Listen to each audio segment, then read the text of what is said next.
everyone, it's CJ Fauxx, and like I said in the last video, I was planning to make furry content and to help boost my channel and pretty much do all the basic stuff. And as stated in the title of this video down below, I'm telling the wondrous tale of how I dove myself into becoming a furry. The tale begins around, sorry if my memory skews things up, it was around like early 2013, or heck, maybe even very 2012. From what I remember, I was at an autism conference in Rosemont, Illinois, and no, it was not Midwest Fur Fest, because I just said it was an autism conference. It was only like a few months later that I discovered that it was Midwest. There was Midwest Fur Fest that takes place, in the same place. So it's kind of neat. I remember at the autism conference that I was looking at canine pictures. Nothing, not safe for work or anything, but just looking at anther wolves, anther foxes, and just admiring the art style. And after a few weeks after the conference, I began to have daydreams of creating a world where I transformed into one of these characters, and basically I play out the situation in my head, and that kind of goes on from there. But usually these daydreams only last a short time till I would create a new one, and all of these sadly were never written down, well, they all stayed inside my head. Then around April to near June, I started to develop CJ here, and his name, I made the uncanny mistake of making my real name my Sona name.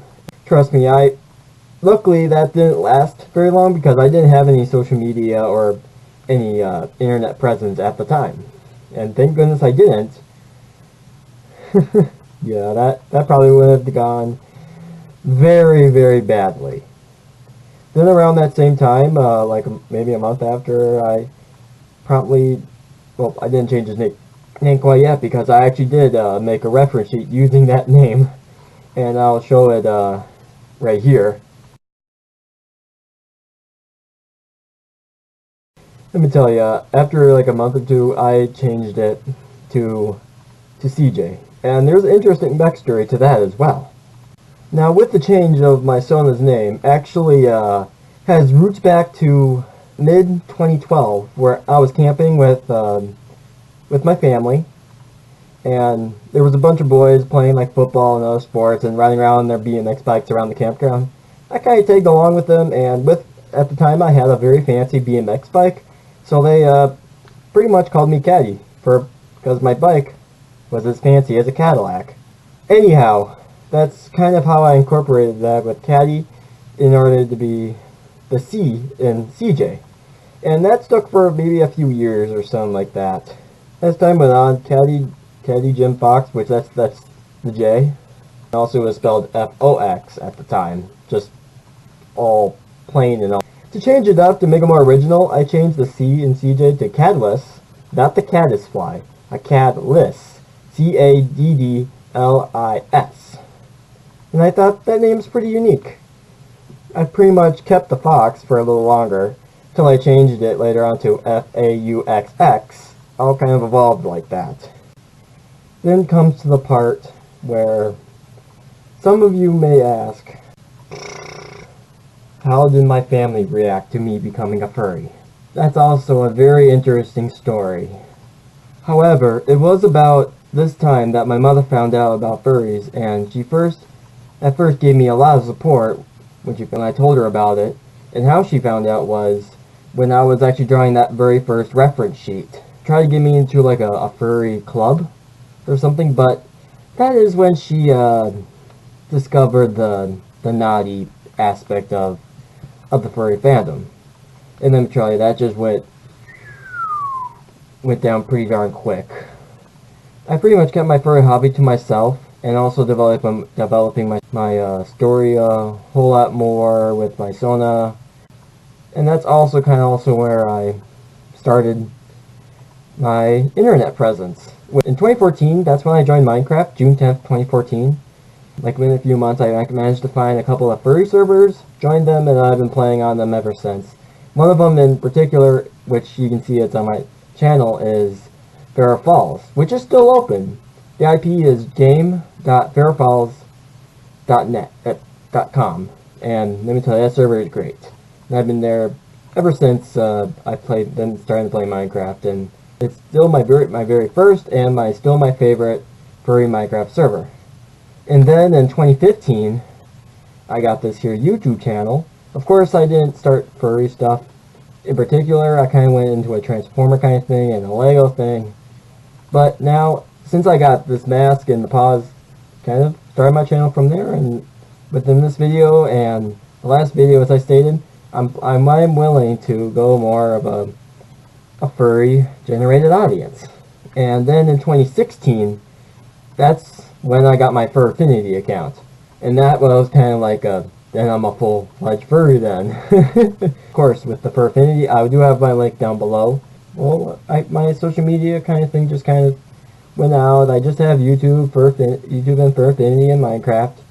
However, I did get Reddit quite recently this past year, and also Twitter, so those are also linked down below. Actually, in 2016, I also joined Furry Amino.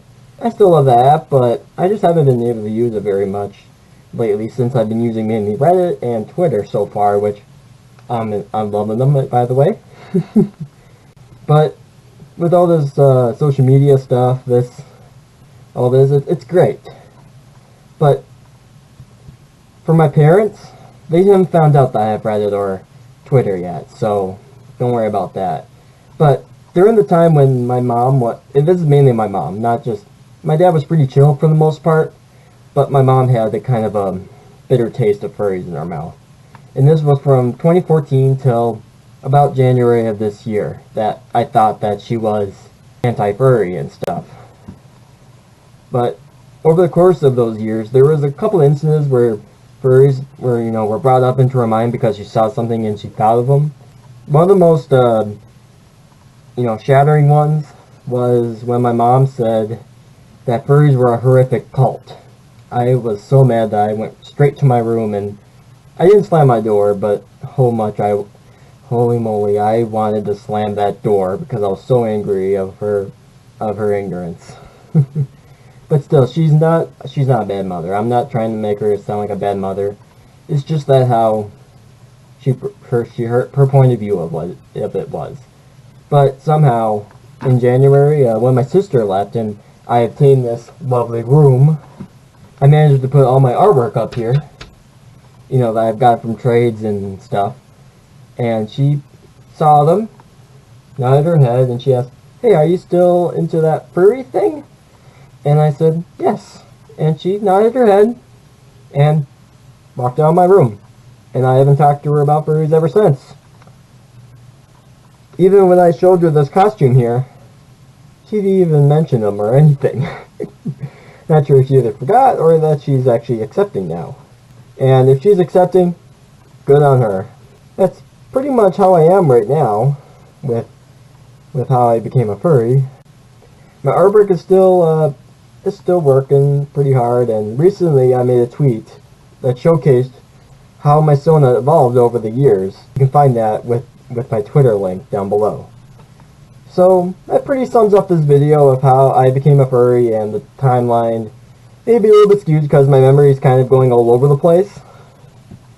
But in short, that's pretty much it for this video of how I became a furry, and I will see if I can go in depth with how my parents found out and how my mom reacted and all that stuff, because there's a whole lot more information that I could tell right there. I'm still thinking of other ideas, so if you got an idea for an upcoming video, let me know in the comments down below. Anyway, this has been CJ, and you all have a nice day. Bye-bye. I just want to let you know that my birthday was, as of this recording, November 6th. My birthday was yesterday. So I am 21, and I also did have a great time with my parents.